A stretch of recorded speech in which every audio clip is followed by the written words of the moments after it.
So hello people, this is your channel CATV। और आज इस वीडियो में हम रिवाइज करने वाले हैं बैंकिंग रेगुलेशन एक्ट 1949।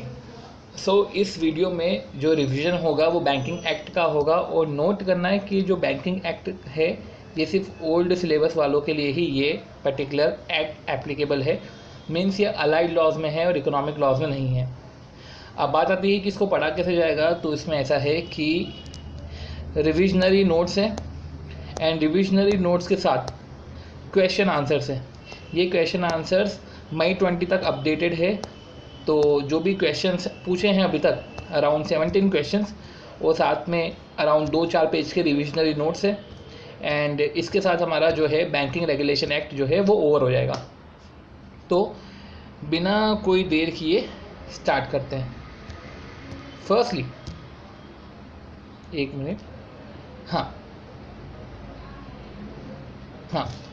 तो chapter 9 banking act only for old syllabus. So as per section 5 of the banking regulation act, तो as per section 5 of the banking regulation act, banking company means any company which transact the business of banking. तो वो company जो transact करती है business of banking, तो जो company business of banking करती है वो बैंकिंग कंपनी है। अब एक्सप्लेनेशन में, any company which is engage in manufacture of goods, तो जो मैन्युफैक्चर ऑफ गुड्स में है या मैन्युफैक्चर नहीं करता है तो कम से कम वो ट्रेड करता है, तो जो मैन्युफैक्चर ऑफ गुड्स में है या ट्रेड में है, and which accept the deposits of money. तो जो कंपनी है वो कंपनी जो मैन्युफैक्चर करती है गुड्स का या ट्रेड करती है गुड्स का, और वो बिजनेस के दौरान अगर कोई से एक्सेप्ट करती है डिपॉजिट, तो एक्सेप्ट करती है deposit of money from public merely for the purpose of financing its business, as such manufacturer और trader shall not be deemed to be transact the business of banking। तो उसे shall not be deemed to be transact the business of banking, तो उसे ये नहीं बोला जाएगा कि ये बिजनेस ऑफ बैंकिंग में इन्वॉल्व है, क्योंकि वो मैन्युफैक्चरर और ट्रेडर है और वो सिर्फ जो कर रहा है एक्सेप्ट कर रहा है डिपॉजिट। तो क्या कर रहा है, वो सिर्फ एक्सेप्ट कर रहा है डिपॉजिट, और डिपॉजिट एक्सेप्ट कर रहा है merely for the financing of business. तो उसको जो है बिजनेस ऑफ बैंकिंग नहीं माना जाएगा, क्योंकि जो है वो एक्सेप्ट कर रहा है डिपॉजिट, वो सिर्फ अपने बिजनेस को फाइनेंस करने के लिए कर रहा है और इसका और कोई सोल पर्पस दूसरा नहीं है।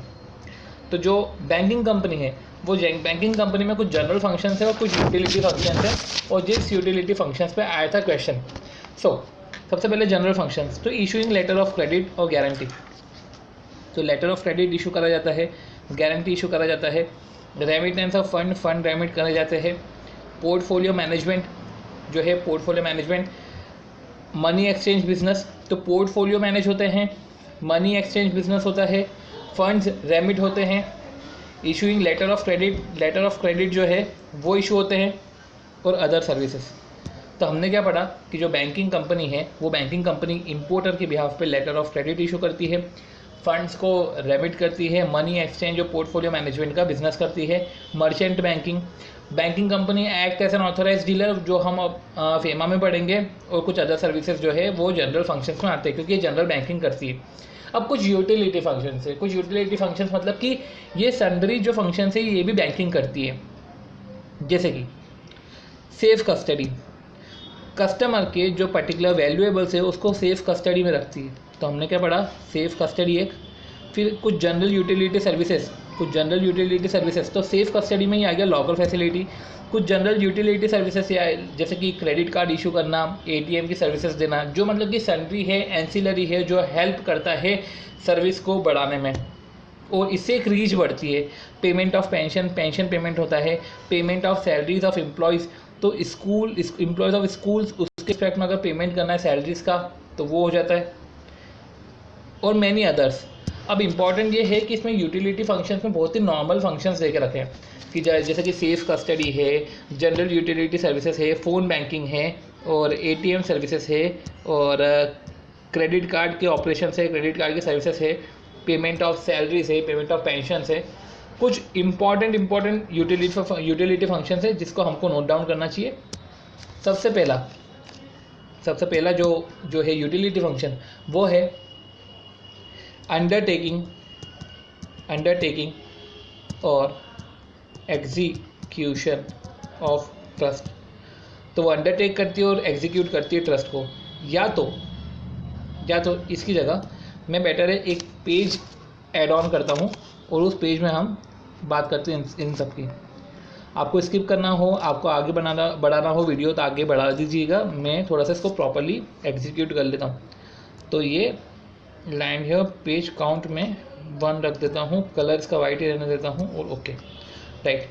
तो ठीक है, तो हम स्टार्ट करें।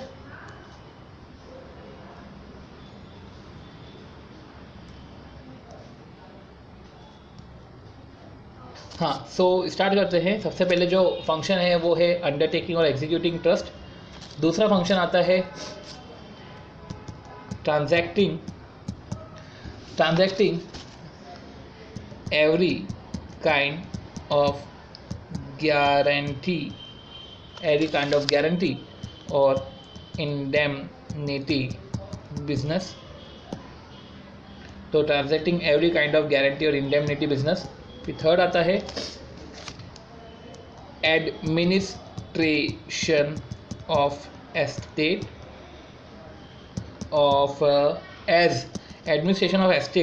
एज एग्जीक्यूटर और ट्रस्टी। तो ये कुछ अच्छे पॉइंट्स हैं, जो ये पॉइंट्स आप लिख सकते हैं। तो ट्रांजैक्टिंग, अंडरटेकिंग और executing trust, transacting every kind of guarantee और indemnity business, administration of estate as executor और ट्रस्टी। एजेंसी फंक्शंस, कुछ एजेंसी फंक्शंस हैं, वो एजेंसी फंक्शंस आप समरी लिख सकते हो। एजेंसी फंक्शंस, तो एजेंसी फंक्शंस के साथ जो पर्टिकुलर पॉइंट है वो पॉइंट आ सकता है, जैसे कि purchase and sale bonds, securities on behalf of other। तो purchase and sale bonds and securities on behalf of others. फिर बात आती है बोरोविंग लैंडिंग। तो borrowing lending, discounting, negotiating loans and advances. तो borrowing, lending, discounting, negotiating loans and advances. और फिर important ये है डीलिंग विथ प्रॉपर्टी। तो dealing with property which is in form of security acquired by company. तो क्या बोला गया है कि डीलिंग इन प्रॉपर्टी, तो डीलिंग इन प्रॉपर्टी की जगह हम ये बोल सकते हैं एक्वायर, होल्ड और डील विथ प्रॉपर्टी। तो डील विथ प्रॉपर्टी के साथ ऑब्लिगेशन में ये है प्रॉपर्टी या तो राइट, टाइटल और इंटरेस्ट। तो प्रॉपर्टी या राइट, टाइटल और इंटरेस्ट के साथ, प्रॉपर्टी और या राइट, टाइटल ऑफ इंटरेस्ट में एक्वायर करना, होल्ड करना या जनरली डील करना in any such property which may form the security or part of the security for any loan and advances connected with such security which is in form of security acquired by a company। तो company ने acquire करा था because of non payment of loan, because of non payment of loan। तो loan नहीं पे करा, अब loan नहीं पे करा है तो इसके कारण क्या हुआ है कि एक्वायर कर ली उसकी प्रॉपर्टी को। अब प्रॉपर्टी को जो है बैंकिंग कंपनी ने उस पर्टिकुलर प्रॉपर्टी को एक्वायर कर लिए। अब सिंस वो पर्टिकुलर प्रॉपर्टी को एक्वायर कर ली है, अब कंपनी उसको एक्वायर कर सकती है, होल्ड कर सकती है, डील कर सकती है उस पर्टिकुलर प्रॉपर्टी में। डील कैसे कर सकती है कि जो एक्वायर करी हुई प्रॉपर्टी है उसको रेंट पे चढ़ा दिया, तो ये एक तरीके से डील करना हो गया। तो इस तरीके से जो है कंपनी वेरियस फॉर्म में इसको डील कर सकती है। तो जो अभी हमने पढ़ा, तो हमने क्या पढ़ा कि जनरल फंक्शन, यूटिलिटी फंक्शन पढ़े। फिर क्या है सेक्शन 7 बोलता है कि जो बैंकिंग कंपनी है can use the words bank, banking and company. Banking company तो ओनली अ बैंकिंग कंपनी, सिर्फ बैंकिंग कंपनी ही ये वर्ड यूज़ कर सकती है, बैंक, बैंकिंग और बैंकिंग कंपनीज। उसके अलावा कोई कंपनी यूज़ नहीं कर सकती। फॉर एन एग्जाम्पल ऐसा क्वेश्चन में आया था कि ABC steel bank limited is a steel manufacturing company, तो बोला जाएगा कि भैया बैंक, बैंकिंग और बैंकिंग जो बिजनेस है, बैंक, बैंकिंग और बैंकिंग कंपनी है, ये जो है सिर्फ बैंक ही यूज़ कर सकती है वर्ड। तो जो पर्टिकुलर स्टील मैन्युफैक्चरिंग कंपनी है ये पर्टिकुलर इस वर्ड को यूज़ नहीं कर सकती। तो जो कंपनी जो बैंकिंग बिजनेस कर रही है वो ही ये वर्ड यूज़ कर सकती है। फिर आता है सेक्शन 9। सेक्शन 9 ये बोलता है कि immovable property of third party held by bank. तो किसी थर्ड पार्टी की इमूवेबल प्रॉपर्टी, तो थर्ड पार्टी के लिए बेसिकली क्लाइंट होगा जिसको हमने लोन दिया था और उसने हमको पैसा नहीं दिया। तो immovable property of third party held by bank should be disposed of. तो बैंक ने जो भी हेल्ड करके रखी है प्रॉपर्टी, जो भी हेल्ड बाय बैंक है उसको डिस्पोज करो मैक्सिमम 7 साल में, और आरबीआई उसको एक्सटेंड कर देगा 5 साल के लिए और।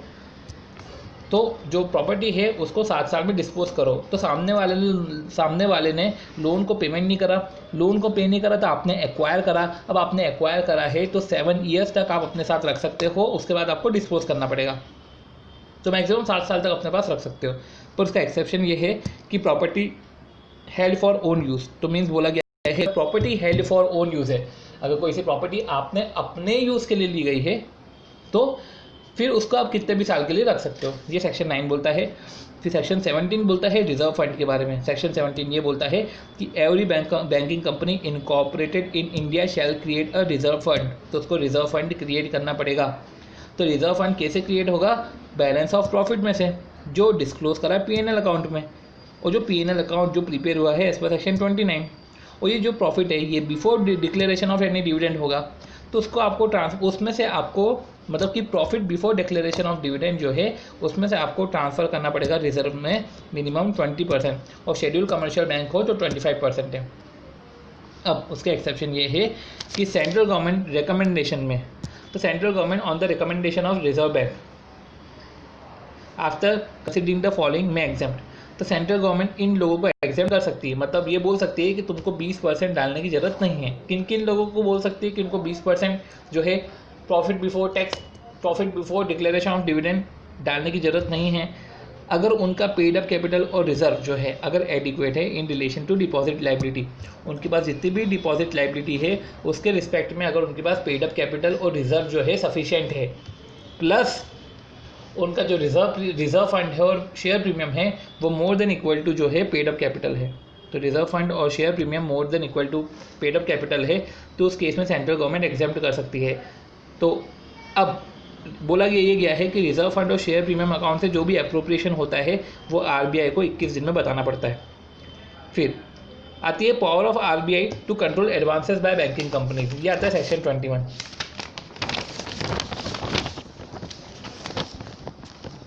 हाँ, तो ये बोला है power of RBI to control the advances of banking company. तो power of RBI to control advances by banking company, तो where the Reserve Bank is satisfied that it is necessary or expedient in the public interest. जब उसको लग रहा है कि public interest के लिए या इंटरेस्ट ऑफ डिपॉजिटर के लिए, तो ये पब्लिक इंटरेस्ट के लिए या इंटरेस्ट ऑफ डिपॉजिटर के लिए या बैंकिंग पॉलिसी के लिए, तो इंटरेस्ट ऑफ डिपॉजिटर के लिए या बैंकिंग पॉलिसी के लिए या बैंकिंग इंटरेस्ट के लिए ज़रूरी है कि एडवांसेस पे कंट्रोल करना, तो एडवांसेस पे कंट्रोल कर सकती है। तो आरबीआई उसके लिए डायरेक्शन देगी रिगार्डिंग पर्पस ऑफ एडवांसेस। तो आरबीआई में give direction regarding purpose of advances कि इस पर्पस के लिए आप एडवांसेस दे सकते हो। Terms and condition, margin to be maintain, इसके रिस्पेक्ट में जो है आरबीआई डायरेक्शंस दे सकती है कि जब आप किसी से सिक्योरिटी ले रहे हो, जैसे 100 रुपये की सिक्योरिटी ले रहे हो तो आप 30% आपको मार्जिन रखना पड़ेगा और 70 रुपये का ही आप लोन दे सकते हो। तो margin to be maintain in respect of secured advances and the maximum amount advances. तो जो मैक्सिमम अमाउंट हम एडवांस कर सकते हैं और जो मैक्सिमम अमाउंट जो है एडवांस कर सकते हैं, तो वो सब चीज़ें भी आपको ध्यान रखना पड़ेगा। तो कि हम मैक्सिमम अमाउंट कितना एडवांस रखते हैं तो आरबीआई उसके रिस्पेक्ट में जो है डायरेक्शंस इशू कर सकती है। फिर जब आती है बात इंस्पेक्शन की, तो ये बोला गया है कि RBI can conduct inspection of any bank and give them direction as it may deem fit. तो इंस्पेक्शन की बात आ रही है, जब इंस्पेक्शन की बात आ रही है तो इंस्पेक्शन आता है सेक्शन 35, और सेक्शन 35 ये बोलता है कि इंस्पेक्शन करना है तो आरबीआई इंस्पेक्शन कर सकती है। तो आरबीआई इंस्पेक्शन कर सकती है तो आरबीआई कंडक्ट करती है इंस्पेक्शन, ठीक है। तो आरबीआई कैन कंडक्ट इंस्पेक्शन। अब उसके लिए बाकायदा वो ऑफिसर्स अपॉइंट करेगी और जो ऑफिसर है वो इंस्पेक्शन और सर्वे करेंगे। तो हो सकता है कि आरबीआई सुओ मोटो करे या सेंट्रल गवर्नमेंट उसको डायरेक्ट करे आरबीआई को कि आप जो है इंस्पेक्ट करो। तो बैंकिंग कंपनी जो है आर बाउंड टू कंप्लाई, तो बैंकिंग कंपनी को कंप्लाई करना पड़ेगा। और डायरेक्टर और ऑफिसर ऑफ द बैंक उसको प्रोड्यूस करने पड़ेंगे सारी बुक्स। इंस्पेक्टर एग्जामिन कर सकता है उनको ओथ में, और फिर आरबीआई को सप्लाई करनी पड़ेगी बैंक कॉपी। ये जो इंस्पेक्शन की कॉपी है ये सेंट्रल गवर्नमेंट को सप्लाई करनी पड़ेगी। और RBI submit report, okay, RBI shall supply the bank copy of inspection, sorry, जो भी इंस्पेक्शन करा है तो सप्लाई टू द बैंक, तो RBI shall supply to the bank, तो आरबीआई को बैंक को भी सप्लाई करनी पड़ेगी कॉपी। तो बैंक को क्या सप्लाई करनी पड़ेगी? इंस्पेक्शन कॉपी, और साथ में जो इंस्पेक्शन की रिपोर्ट है, वो जो पर्टिकुलर रिपोर्ट है उसको सेंट्रल गवर्नमेंट को भी देनी पड़ेगी। ये बात हुई इंस्पेक्शन की। फिर आती है बात 35A, power of RBI to give direction. अब आरबीआई डायरेक्शन दे सकती है अगर उसको लग रहा है कि ये पब्लिक इंटरेस्ट में है, या डिपॉजिटर के इंटरेस्ट में है, या बैंकिंग पॉलिसी के इंटरेस्ट में है, और या तो उसको ऐसा लग रहा है कि जो बैंकिंग के अफेयर्स है उसको प्रिवेंट करना, उसको रोकना, वो अफेयर्स जो डेट्रीमेंटल है, जो कंडक्ट हो रहे हैं, conduct in a manner detrimental, तो इस तरीके से कंडक्ट हो रहे हैं जो डेट्रीमेंटल है to the interest of depositor, या प्री जुडिशियल है to the interest of bank, या बैंक को जब सिक्योर करना है प्रॉपर मैनेजमेंट, तो बैंकिंग कंपनी जो है, जो आरबीआई है, डायरेक्शन इशू कर सकती है, ओन मोशन में डायरेक्शन इशू कर सकती है। या तो जब सेंट्रल गवर्नमेंट ने अगर कुछ उसको डायरेक्शन दी तो उसके रिस्पेक्ट में वो डायरेक्शन इशू कर सकती है, और ये जो डायरेक्शन दिए गए हैं इसको मॉडिफाई और कैंसिल भी कर सकती है। फिर बात आती है 35B की। तो 35B बोलता है any amendment of provision regarding appointment. तो अगर अपॉइंटमेंट करना हो या रीअपॉइंटमेंट करना हो या किसी को टर्मिनेट करना हो, चेयरमैन, एमडी, मैनेजर, सीईओ, ये जो टॉप लेवल के लोग हैं, इसमें एम्प्लॉय ऑफिसर और एम्प्लॉय की बात नहीं करी है, इसमें बोला है चेयरमैन, एमडी, मैनेजर, सीईओ का अपॉइंटमेंट, रीअपॉइंटमेंट अगर हमको करना है by what ever name called by way of any resolution और प्रोविजन इन एमओए और एओए, तो भले ही वो किधर भी लिखा हो, एमओए में लिखा हो, एओए में लिखा हो, एग्रीमेंट में लिखा हो, रिजोल्यूशन में लिखा हो, अगर आपको कुछ अमेंडमेंट करने हैं तो आपको उसके पहले अप्रूवल लगेगी आरबीआई की। तो बाकायदा आपको आरबीआई की अप्रूवल लगेगी, ये बोलता है 35B। तो बिना अप्रूवल के आप अमेंडमेंट नहीं कर सकते। फिर बात आती है 35AA, power to remove managerial person. तो बात आती है 35AA कि अगर आपको मैनेजरियल पर्सन को रिमूव करना है तो आपको उसके लिए क्या करना पड़ेगा। तो बोला गया है कि power of RBI to remove managerial और अदर पर्सन फ्रॉम ऑफिस। तो मैनेजर, अब रिमूव में मैनेजरियल और अदर पर्सन दोनों आते हैं, और जब अपॉइंटमेंट की बात करी थी तो चेयरमैन, एमडी, मैनेजर, सीईओ की बात आ रही थी। इधर बात आ रही है मैनेजरियल और अदर पर्सन।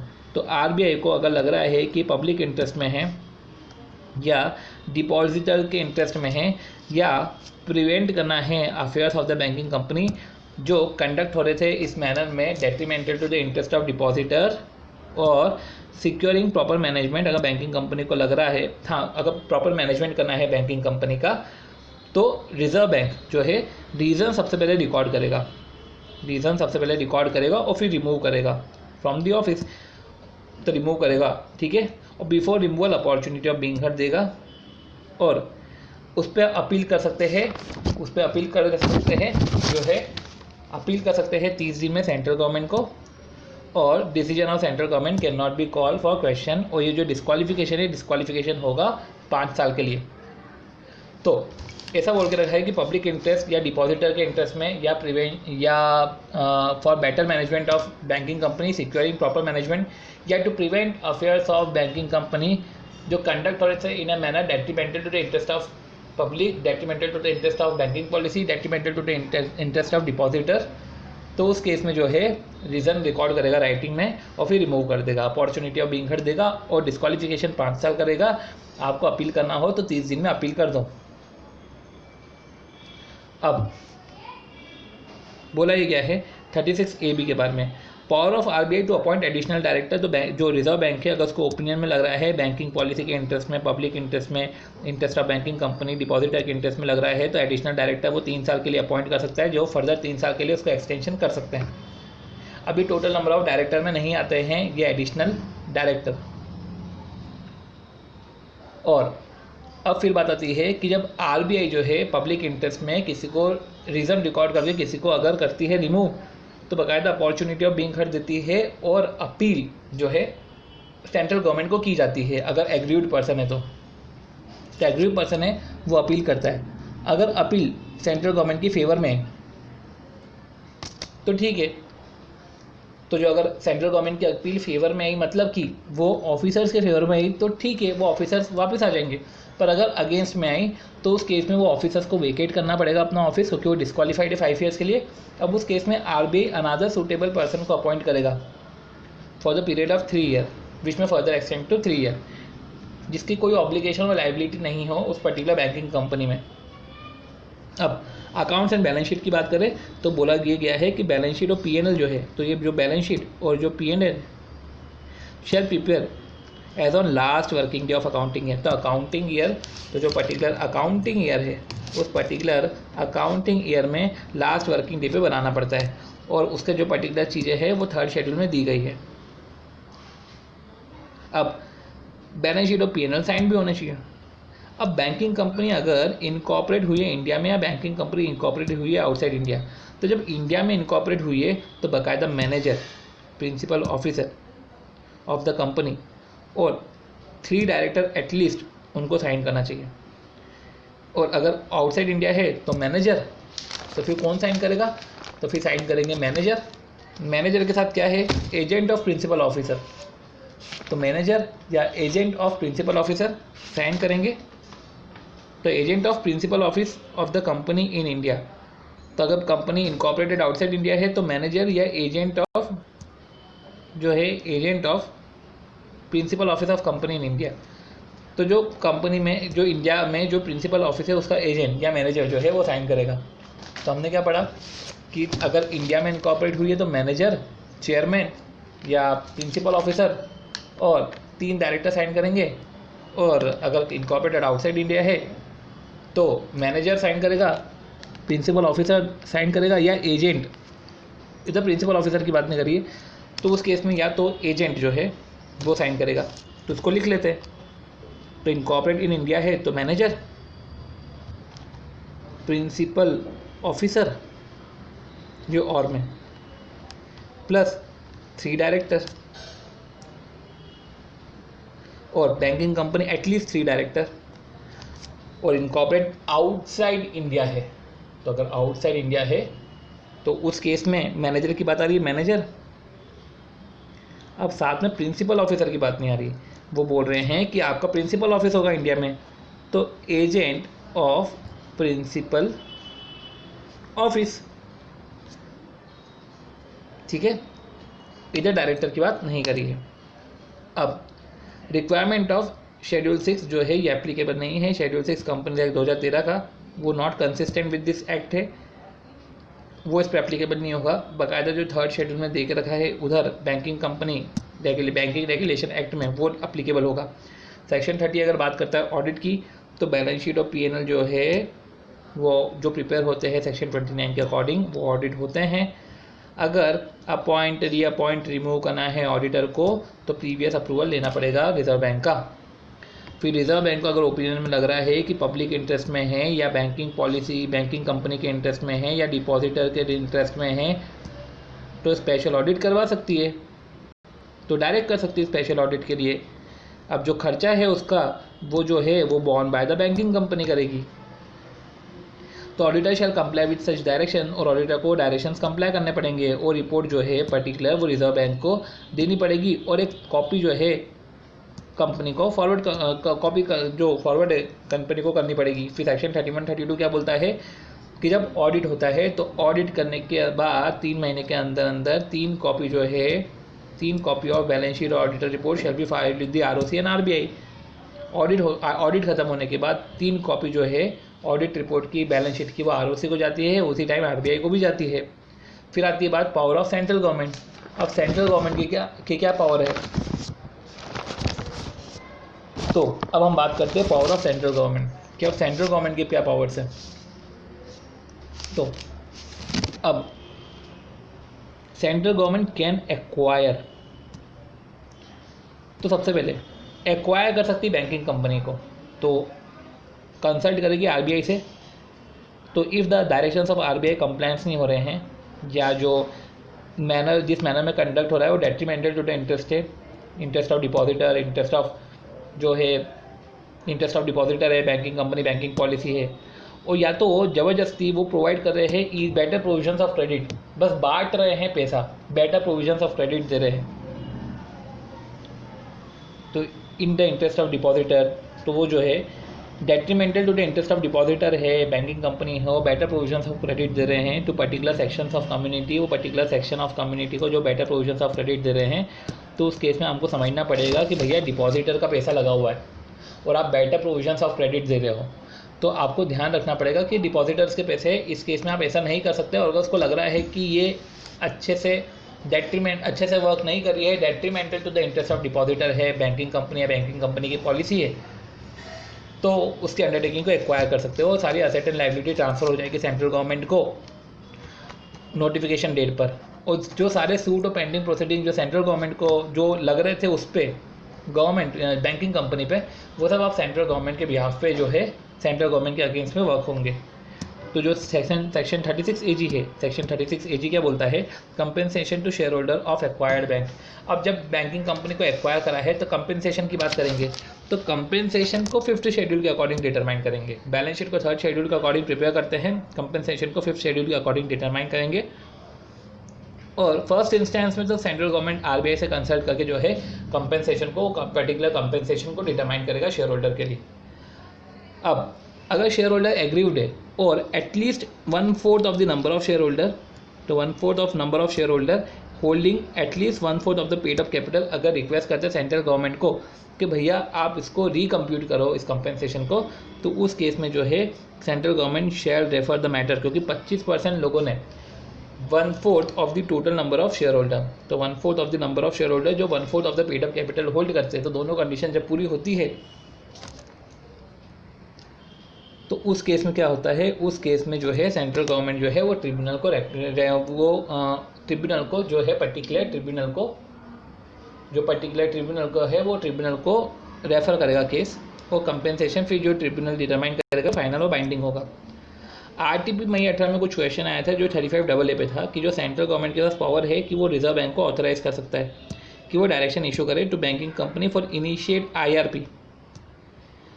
तो बैंकिंग कंपनी ऐसे ही IRP में नहीं जा सकती, उसको सबसे पहले आरबीआई का डायरेक्शन चाहिए, और आरबीआई के डायरेक्शन के पहले सेंट्रल गवर्नमेंट सबसे पहले आरबीआई को ऑथराइज करेगी। तो सेंट्रल गवर्नमेंट में by order authorise reserve bank, तो सेंट्रल गवर्नमेंट जो है ऑर्डर के थ्रू ऑथराइज करेगी रिजर्व बैंक को, तो सेंट्रल गवर्नमेंट जो है ऑर्डर के थ्रू ऑथराइज करेगी रिजर्व बैंक को, फिर रिजर्व बैंक डायरेक्ट करेगा बैंकिंग कंपनी को, और फिर बैंकिंग कंपनी जो है इनिशिएट करेगी IRP कॉर्पोरेट डेटर के अगेंस्ट में।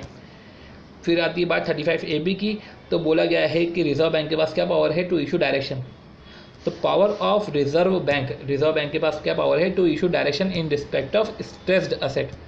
ये अमेंडमेंट है कि without prejudice to the provisions of 35A जो रिजर्व बैंक है time to time direction issue कर सकती है बैंकिंग कंपनी को स्ट्रेस्ड असेट के रिस्पेक्ट में, और आरबीआई जो है may specify one or more authorities और कमिटी को स्पेसिफाई कर सकती है विद सच मेंबर्स, तो जिसके अंदर पर्टिकुलर्स मेंबर रहेंगे जो अपॉइंट कर सकती है, may appoint or approve the appoint to advise any banking company or banking companies on dissolution of stressed asset, कि स्ट्रेस्ड असेट को कैसे रिजॉल्व करे उसके रिस्पेक्ट में जो है रिजर्व बैंक जो है अपॉइंट कर सकती है अथॉरिटीज़ को।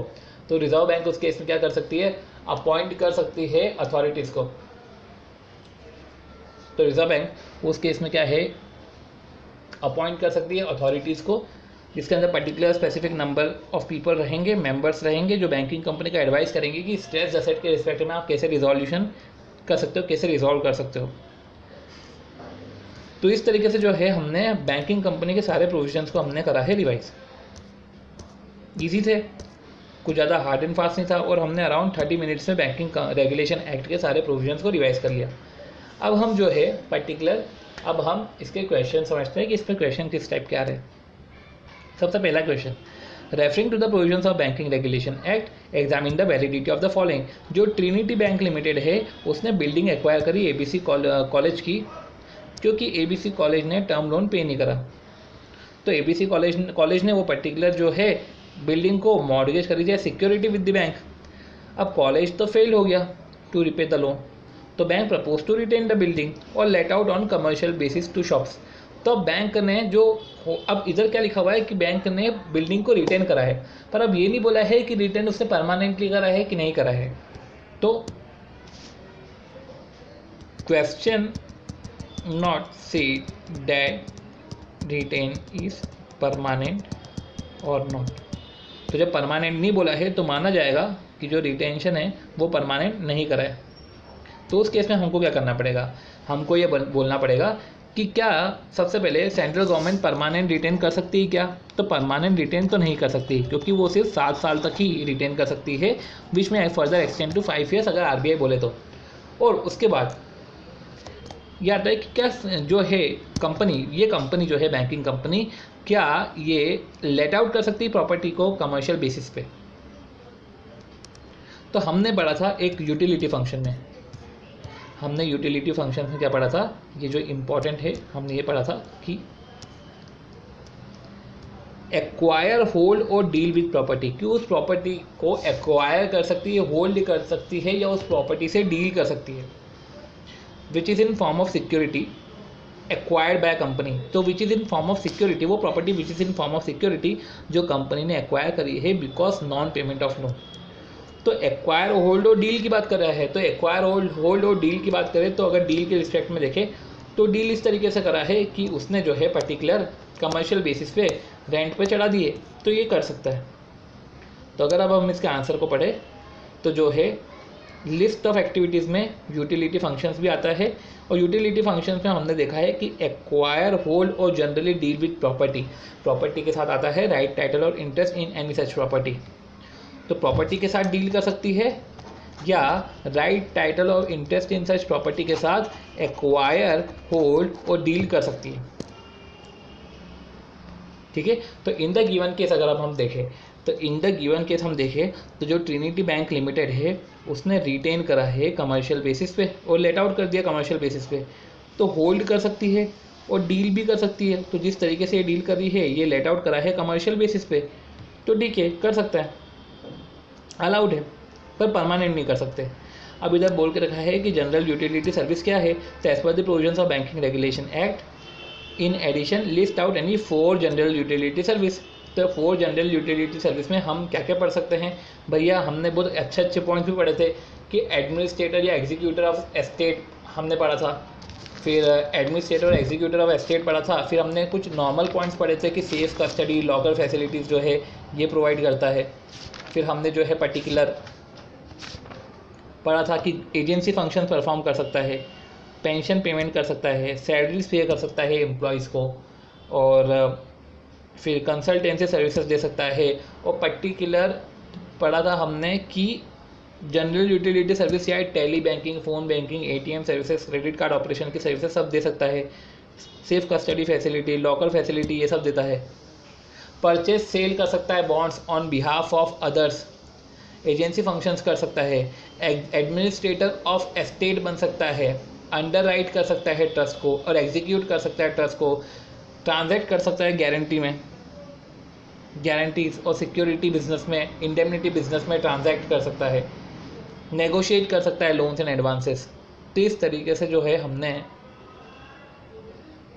ये सब चीज़ें पढ़ी, इस तरीके की यूटिलिटी सर्विस दे सकता है। और सिंपल सी बात है, एक और चीज़ तो हम भूल ही गए कि एक्वायर्ड कर सकता है, होल्ड कर सकता है या डील कर सकता है प्रॉपर्टी में या प्रॉपर्टी के राइट, टाइटल और इंटरेस्ट में, ये कर सकता है डील। जो property is in form of security, जो property which is in form of security for loans and advances given by bank and loan was not payment by the borrower. तो ये जनरल यूटिलिटी सर्विस हमने पढ़ा। फिर हमने पढ़ा कि जो एबीसी बैंक लिमिटेड है वो एक नेशनलाइज्ड बैंक है जो एक्वायर करा था 1 जनवरी 2012 को। उसने एक्वायर करी बिल्डिंग जो फुल्ली ऑक्यूपाइड थी टेनेंट से। अब वह जो बिल्डिंग का ओनर है वो टर्म लोन डिस्चार्ज नहीं कर पाया तो उसने सोचा बैंक ने कि want to keep the building permanently, तो क्या बैंक परमानेंटली कीप कर सकती है? तो नहीं, बैंक परमानेंटली वो बिल्डिंग को कीप नहीं कर सकती है। पर इसका एक्सेप्शन है कि बैंक अगर ओन यूज़ में बिल्डिंग को रिटेन करना चाहती है तो उस केस में वो परमानेंटली रख सकती है। तो क्या बोला गया है इसमें आंसर में कि जो है इमूवेबल प्रॉपर्टी को देखा जाए तो पर्टिकुलर इमूवेबल प्रॉपर्टी को 7 साल से ज़्यादा नहीं रख सकते। तो no banking company shall hold immovable property, तो कोई भी बैंकिंग कंपनी जो है इमूवेबल प्रॉपर्टी होल्ड नहीं कर सकती फॉर मोर देन 7 ईयर्स। तो 7 साल तक होल्ड कर सकती है, जिसको फर्दर जो है अनदर 5 ईयर्स में उसको एक्सटेंड कर सकते हैं। फिर हमने पढ़ा था कि 7 साल को फर्दर 5 ईयर्स में भी एक्सटेंड कर सकते हैं प्लस, पर अगर कंपनी जो है उस प्रॉपर्टी को अपने ओन यूज़ में रख रही है तो ओन यूज़ में कंपनी रख सकती है किसी भी नंबर ऑफ ईयर्स के लिए। तो ये एक्सेप्शन है। If such property is required for banking company's own use, या if the RBI extend the period of 7 years by up to another 5 years on the ground that such extension would be in interest of depositor या banking company के interest में है। अब reserve fund, तो provision related to reserve fund में क्या है कि बैंकिंग कंपनी को जो है रिजर्व फंड क्रिएट करना पड़ता है 20% या उससे ज़्यादा का नेट प्रॉफिट का रिजर्व फंड। अब net profit before declaration of dividend और नेट प्रॉफिट जो एज पर सेक्शन 29 कैलकुलेट होता है उसका कम से कम 20% का रिजर्व आपको बनाना पड़ता है। पर सेंट्रल गवर्नमेंट उसको एग्जाम कर सकती है। एग्जाम तभी कर सकती है जब पेड अप कैपिटल और शेयर प्रीमियम जो है वो एडिक्वेट हो। तो पेड अप कैपिटल और रिजर्व जो है वो एडिक्वेट हो कि रिजर्व में अगर आपने पैसा ट्रांसफ़र नहीं भी करे तो चलेगा क्योंकि आपके पास पहले से ही पैसे हैं अच्छे। तो पेड अप कैपिटल अगर रिजर्व आपके पास एडिक्वेट है तो आपको फिर रिजर्व में ट्रांसफ़र करने की ज़रूरत नहीं है। पर और एक और चीज़, अगर आपका पेड अप कैपिटल और सॉरी इधर बात कर रहे हैं कि अगर आपका रिजर्व फंड और share premium is more than equal to paid up capital, तो उस केस में भी जो है एग्जम्पशन अलाउड है। तो ये जो 2 कंडीशन है हमको ये देखना पड़ेगा कि यार 2 कंडीशन साइमल्टेनियसली है, दोनों को एक साथ ही फुलफिल करनी है क्या। तो ये बोला गया है कि कोई सी एक भी कंडीशन पूरी हो तो चलेगा।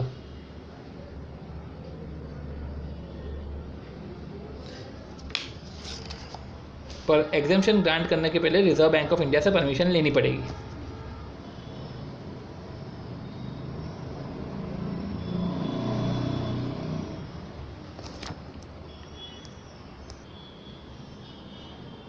तो हमने क्या पढ़ा है कि हमने ये पढ़ा है कि एग्जेम्पशन मिल सकती है अगर आपका पेड अप कैपिटल और जो रिज़र्व है वो एडिक्वेट है, और तब भी मिल सकती है जब आपका रिज़र्व और शेयर प्रीमियम जो है वो आपका पेड अप कैपिटल से इक्वल टू या उससे ज़्यादा है। तो आपको 20% नहीं भी आपने ट्रांसफ़र करा तो चलेगा, उसमें आप सेंट्रल गवर्नमेंट आपको एग्जेम्पशन कर सकती है। और फिर बात कर रहे हैं कि रिजर्व फंड और शेयर प्रीमियम अकाउंट से अगर आपको कुछ पैसे निकालने हैं, रिव्यू फंड नहीं है रिजर्व फंड है, तो रिजर्व फंड अगर आपको और या तो शेयर प्रीमियम अकाउंट से अगर आपने कुछ अप्रोप्रिएट करा है तो आपको आरबीआई को 21 दिन में बताना पड़ता है। क्वेश्चन दूसरा, फिर अगला क्वेश्चन ये था कि बोर्ड ऑफ डायरेक्टर जो है वीडीवी लिमिटेड जो एक बैंकिंग कंपनी है उसने ट्रांसफ़र का 15% ऑफ नेट प्रॉफिट। तो examine the provisions of banking act, क्या contention of share holder tenable है? कंटेंशन ऑफ शेयर होल्डर, क्योंकि सर्टन शेयर होल्डर जो है उसने ऑब्जेक्ट करा टू द अबव एक्ट, वो ऑब्जेक्शन कर रहे थे, बोल रहे थे कि तुमने तो वायलेशन करा। तो क्या क्या जो शेयर होल्डर है वो सही बोल रहे हैं? तो देखा जाए तो सेंट्रल जो शेयर होल्डर है वो सही बोल रहे हैं क्योंकि 15% ऑफ नेट प्रॉफिट ट्रांसफ़र करा है, और ये जो बैंकिंग कंपनी है वो किसी एक्सेप्शन में भी नहीं आती है। तो जो है सिंस जो ट्रांसफ़र करा है वो lower than the statutory limit है, तो lower than the statutory limit है तो सिंपल सी बात है भैया कॉन्ट्रावेंशन करा है, तो शेयर होल्डर का जो है कंप्लेंट वो टेनेबल है। क्या आपका आंसर फिर भी स्टिल भी the same in case board of director transfer करती 30% of the companies net profit. अगर बोर्ड ऑफ डायरेक्टर, तो would you answer still be the same? अगर बोर्ड ऑफ डायरेक्टर ट्रांसफ़र करता 30% of the company net profit to reserve fund, अगर board of director of the जो company है वो अगर 30% transfer करता है रिजर्व फंड में, तो क्या आपका आंसर तब भी सेम रहेगा? नहीं, आंसर तब सेम नहीं रहेगा क्योंकि एटलीस्ट हमको 20% ट्रांसफ़र करना है और इधर तो 30% ट्रांसफ़र किया है। तो इस तरीके से जो है हमने अराउंड 5 क्वेश्चंस जो है कंप्लीट करे हैं। बचे हुए जो क्वेश्चंस है हम उसको नेक्स्ट वीडियो में कंप्लीट करते हैं। हो सकता है कि नेक्स्ट वीडियो इससे भी ज़्यादा छोटा है, और इस तरीके से जो है हमने बैंकिंग रेगुलेशन एक्ट के पर्टिकुलर प्रोविजंस को रिवाइज किया है। तो होप सो आपको समझ आया होगा ये सब, और अगर इन केस कुछ जल्दी मैंने प्रोविजंस कुछ बोले हो तो आप बताइएगा, इसको डिटेल में एक्सप्लेन कर देंगे। बट मुझे लगता है कि बैंकिंग रेगुलेशन एक्ट वैसे भी 4 नंबर का है, तो उसको इससे ज़्यादा वैल्यू नहीं देनी चाहिए। बट अगर आप कमेंट करिए, बताइए आपको कैसा लगा। अगर आपको कुछ एडिशंस देने हैं या कुछ इम्प्रूवमेंट करना है तो मैं उसको इम्प्रूव कर लूँगा। सो थैंक यू, आपने पेशेंस रख के इसको सुना, and we will meet in next video. Thank you.